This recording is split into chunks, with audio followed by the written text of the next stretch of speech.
Yeah.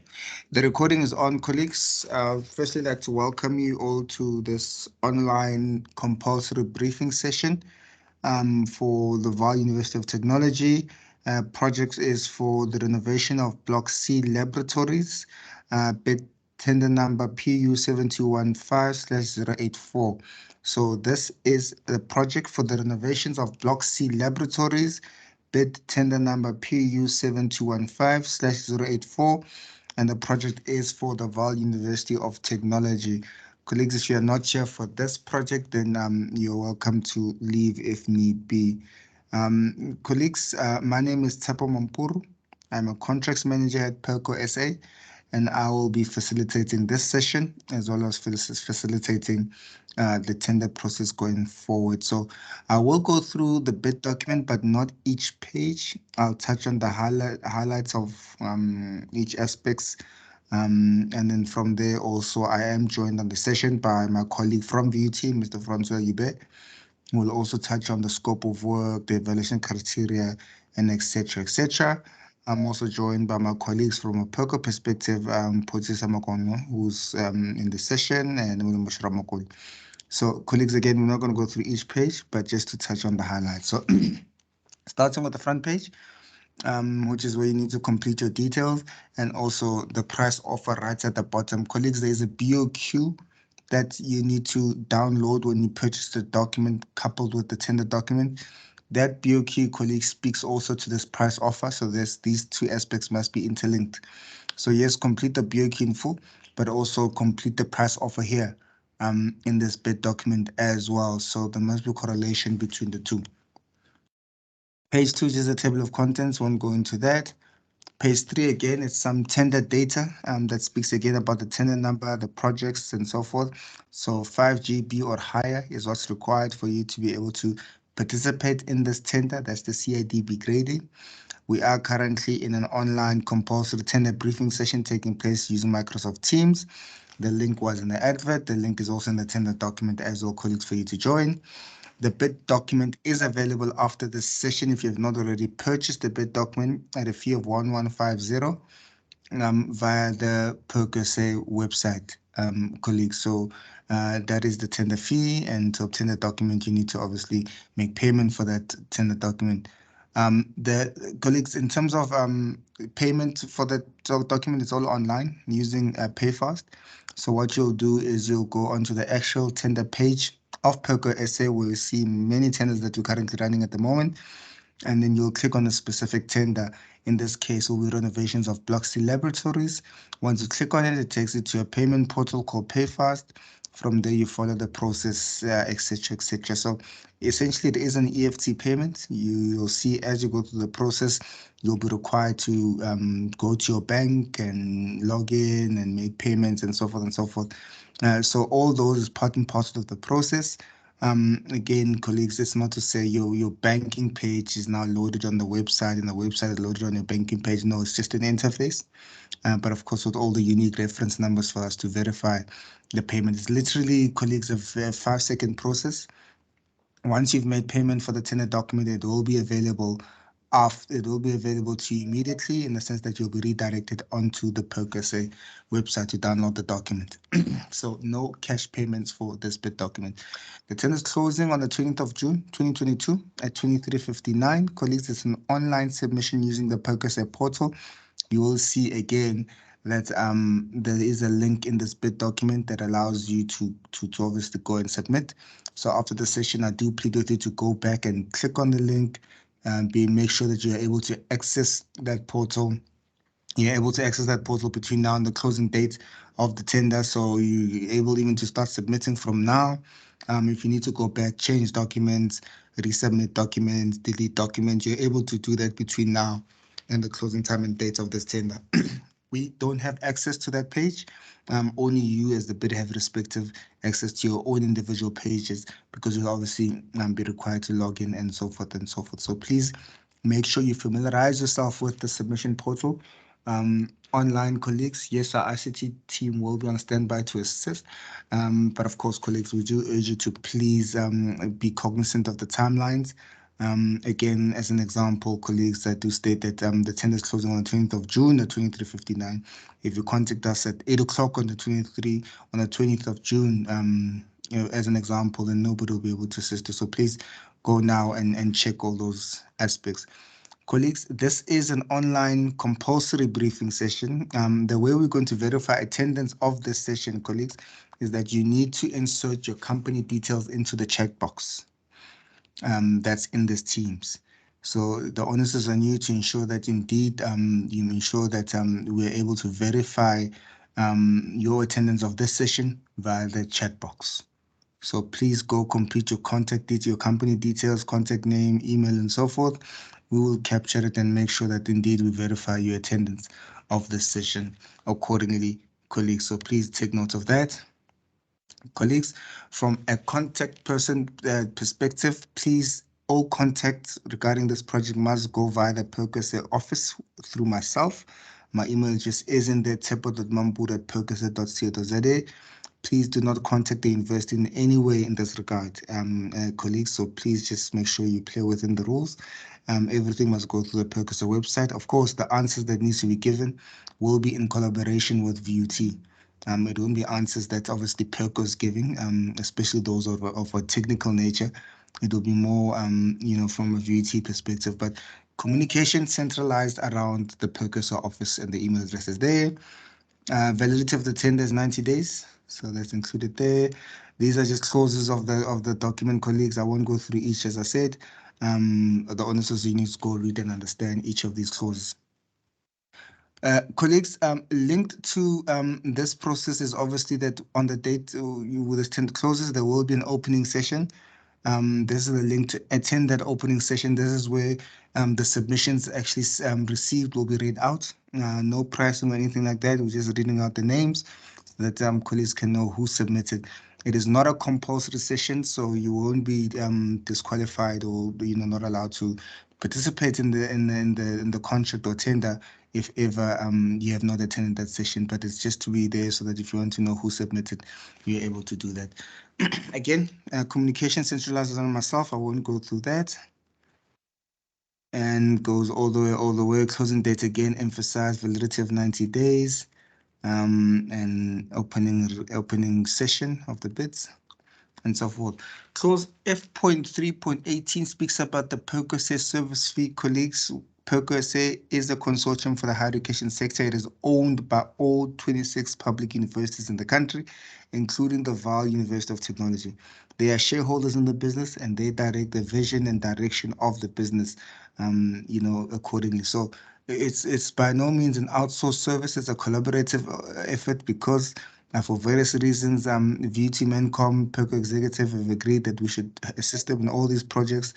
Again, as I said, for various reasons, some are capacity issues, so it can stretch. But the fact is, we are there to be used by our member institutions, and this service fee, this 2% service fee, is the Percocet business model that has been in place since 1978, which requires that bidders make a provision of 2% of the total value of the project to Perco SA.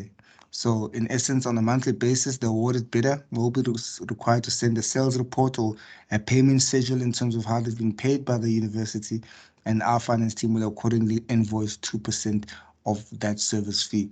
You won't find this as a separate item line in the BOQ, colleagues. It's not there, so you must make provision for it in some form or another to the BOQs that have been submitted. So please, again, if there's questions around the service fee, we're able to answer, but please ensure that you understand that your pricing must be inclusive of a 2% service fee payable to Perco SA. Perco SA is a non-profit organization, colleagues, again, owned by its members for its members. What that means is that service fee that we collect at the end of the year, we disperse it back to our membership in proportion to how they've participated on Perco contracts across the board. We've got over 200 contract types, if not more. We've got respective contracts with other institutions that we have facilitated. So depending on how obviously a respective institution participates in the contract or ask us for the assistance to facilitate a tender, like VT has done in this instances, then in that case, that rebate, obviously, payout will form part of what goes back to the institution. Colleagues, then I think that's the service fee. Yeah, then from here, what I'll do, I'm going to hand over to my colleague Francois from VUT. He'll take us to the scope of work, functionality, and so forth. And then obviously after that, we'll have a quick Q&A session at the end and then wrap up. Francois, over to you. Thank you very much. Let me just quickly reset the size here. Page. Share it. Let's get that page back.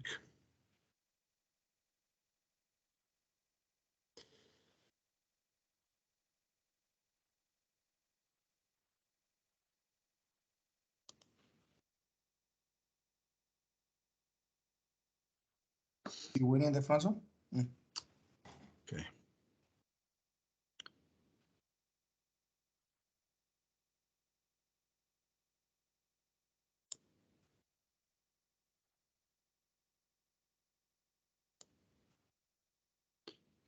Okay, let's just see. I think that should be fine. Everybody see it? Not yet, Francois. It's not sharing. Are you serious? Oh, sorry about that. Why is this thing? Oh, my bad. Okay. Hopefully you'll see it now. See it, yeah. Okay, great. Just pull this thing down a bit. Right. Okay, so I'm going to go through the more technical part of this presentation, which will deal with a brief introduction on Google Maps, site plan, showing the location, also possible contractors' office and store areas, briefly the scope of the work, the floor plan layouts, typical ones, also look at site pictures, and what the typical final look of a lab should look like, more or less. Also briefly look at the functionality scoring, the evaluation process, pricing, and then also any questions and answers. Okay, so the VUT is situated in Van der Bijl on the edge. This is the eastern side. The N1 is on this side here. R59 is basically coming from this side. And then the VUT looks like this on Google Maps. Block C is this whole block there. Basically ground first and second floor, laboratory of the building. And okay, so this is just a schematic map, just to get your heads around it. Sorry, north is now at the bottom here, so my apologies for that. That's how it was drawn. So it's the upside down of what you see now. But basically, that's block C. And the yellow areas are two areas within the security enclosure of the campus that could possibly be used for stores and or offices for the contractor and his staff. This is the main gate. There's a secondary gate here, and that's the one that will most likely be used for you to take delivery of material and so forth. So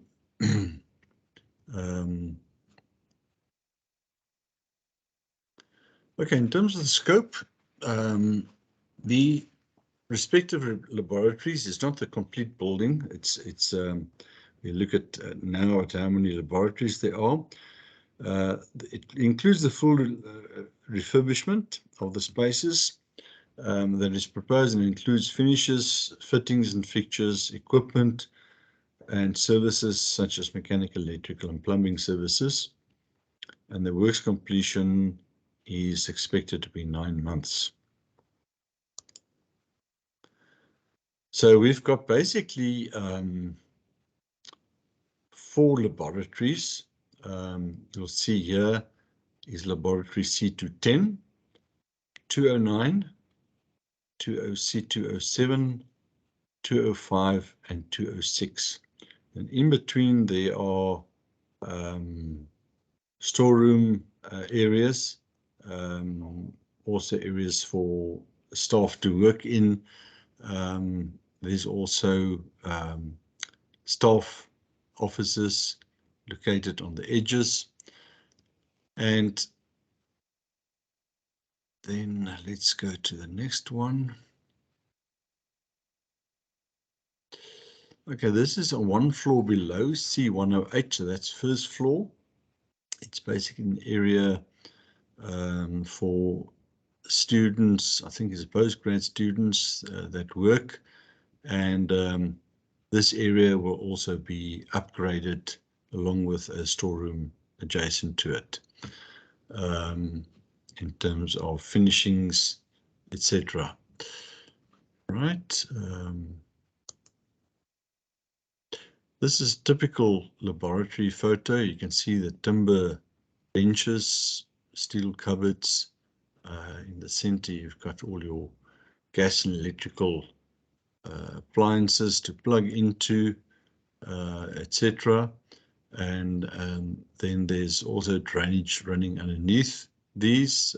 There's wash basins on their sides, cupboards at the far ends and on the sides. Here's another view on that. And this is the area on first floor that we've talked about. That will also need some refurbishment. Okay, so finally, a final one may look like this. This is an architect's presentation of a laboratory. It's not necessarily Block C's laboratories, but it gives us an idea of what we've got in other laboratories. Okay, in terms of functionality and quality scoring, you are referred to remember to look at T7 2.1, H, proof of bidder capacity. Also, the other returnable documents, there's a whole list of them in the document that are required for functionality scoring. And these must be attached to T21. There is a list of returnable documents. If you do not provide a specific list under T2.1, it'll mean that you will lose a point under the functionality scoring, but it's not compulsory, but it will be to your disadvantage. CIDB rating, we said must be 5 GB. Then the functionality rating, basically financial standing, working capital, 5 points, letter of credit reference, 5 points, locality, 10 points, annual financial statements, 5 points. Then for experience and resource capacity, similar value and nature projects, 15 points. Reference letters, 15 points. Organogram, 5 points.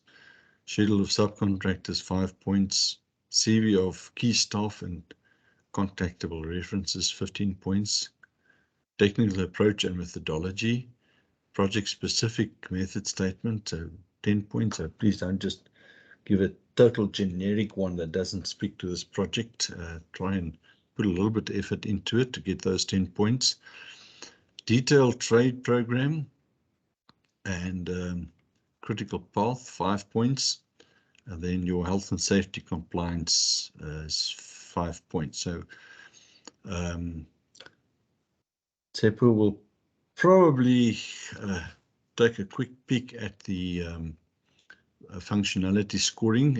I think the functionality scoring is set out quite in detail of how the points work.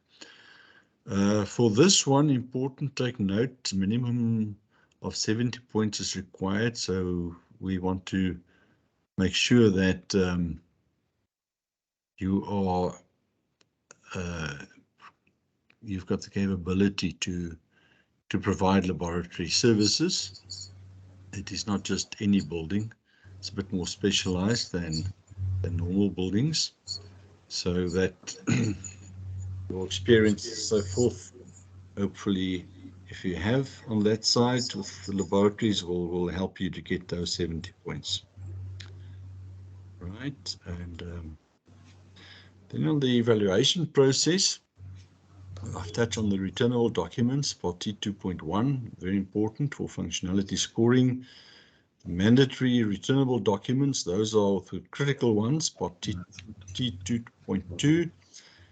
If you miss out there one, you will be found non-compliant. So make very sure that you don't miss a document under the mandatory ones. Then your price and BE criteria, 80-20, just referred there to your, for your T2.2G, where you must submit your certificate or proof thereof. SBDB 6.1 also for the preference points set out clearly. Right, the bill of quantities basically sets out individual page numbers. The study room C108, it's from page 1 to 30. Lab C210, each lab is on its own from page 31 to 62. Lab C207 from page 63 to 94. Lab C209 is from page 95 to 126. And lab 205 and 6 is from page 127 to 157. And then there's the summary page. And then, yeah, please remember to carry your total after the inclusion of that to the form of offer and acceptance and to the front page. That is quite critical. Right, so if there are any questions at this stage, I will take them. Let me just unshare quickly. Thanks, Francois. Colleagues, I'm going to open the question and answer stage of the bid. So I'll ask that you follow the process of, again, just raising your hand, and then from there we'll recognize you and obviously take your question.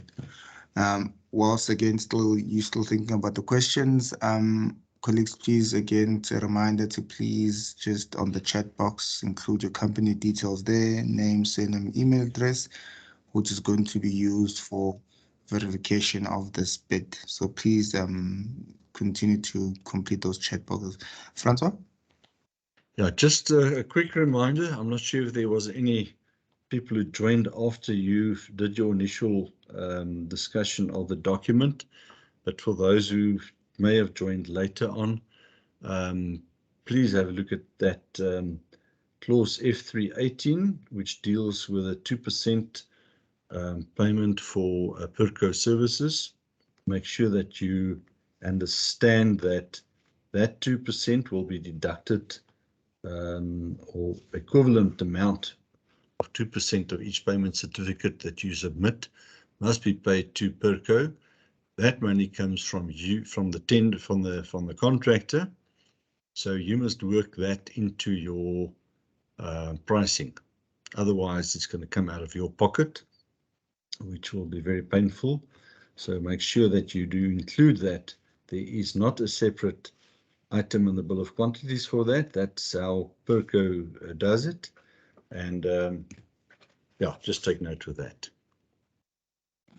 Yes, colleagues, the clause is on screen. It is in the bid document. So please just obviously it's not in the BOQs like Francois has alluded to, but just note that provision must be made for this. It's in line with the PERCO model.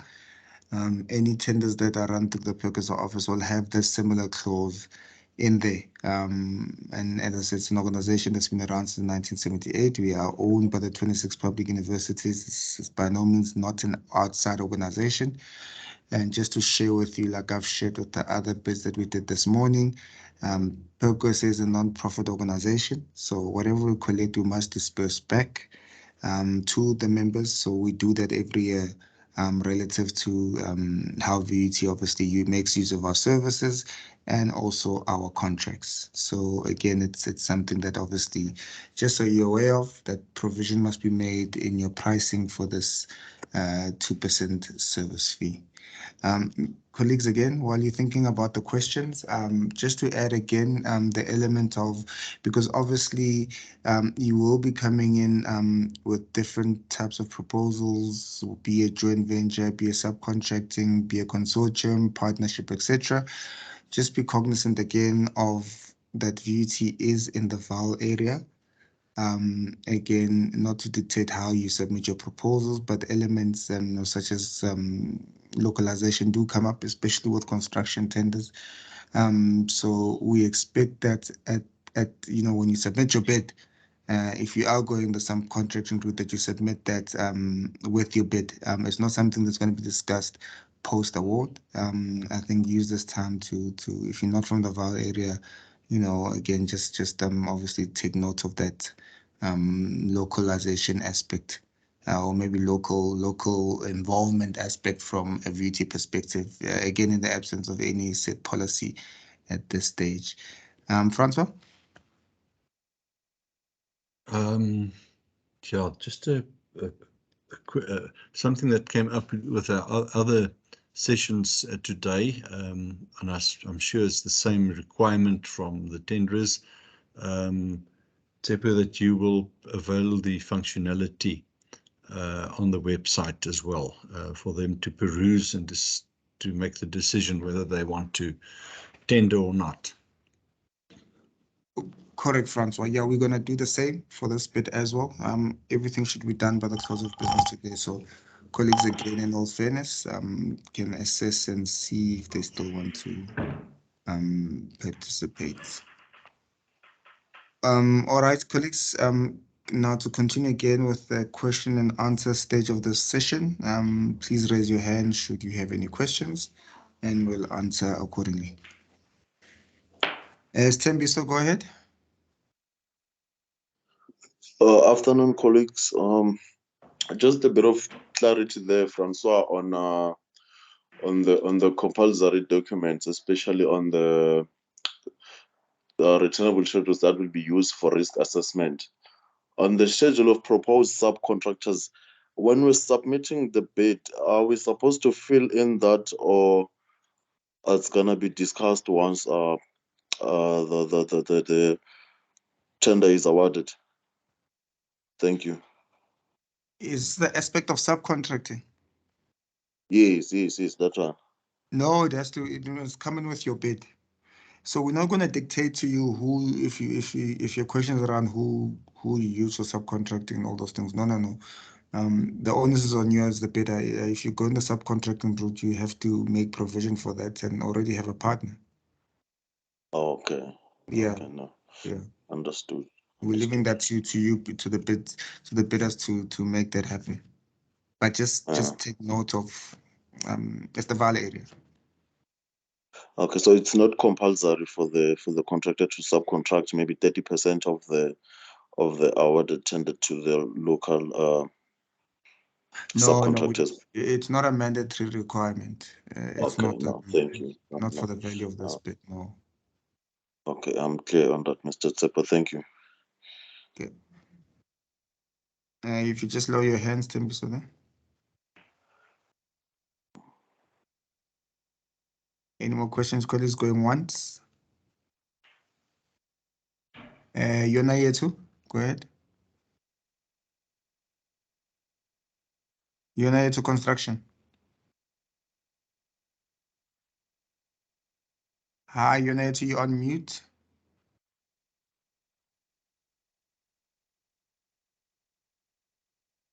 Okay, lower the hand. David, go ahead. Hi, Tsepo. How's it?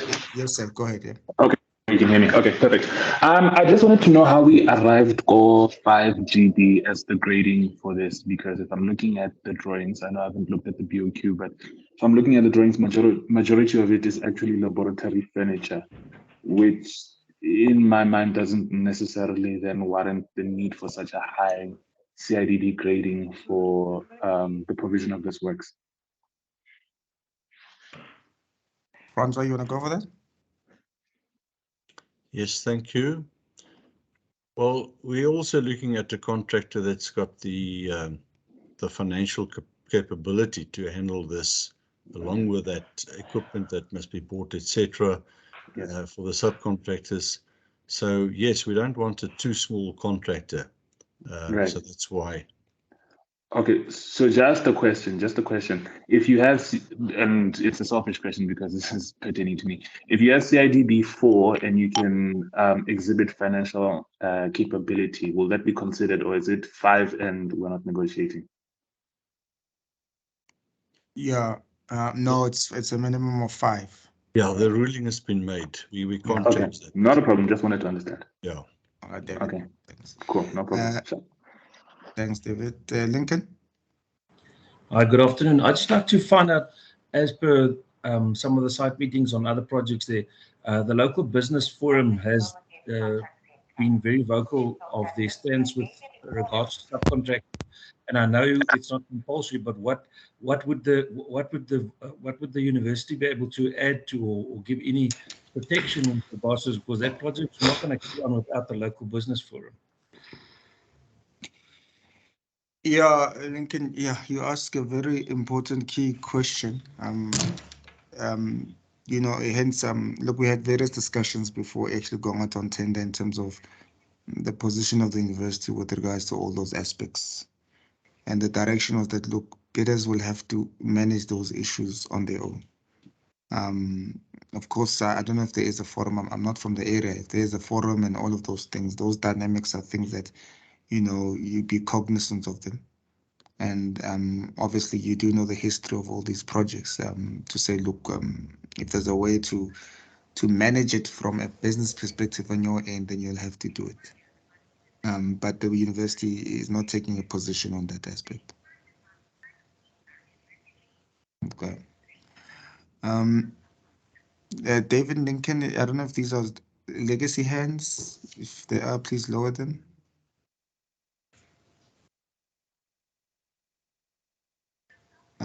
You're not here too?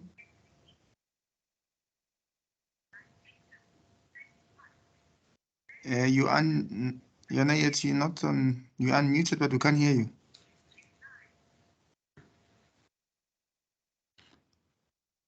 Yeah, we can maybe write in the chat box and let's hear what you're trying to say.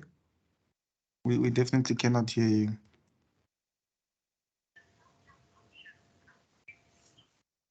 Oh, but I think you also sent a mail saying you're struggling with the chat box.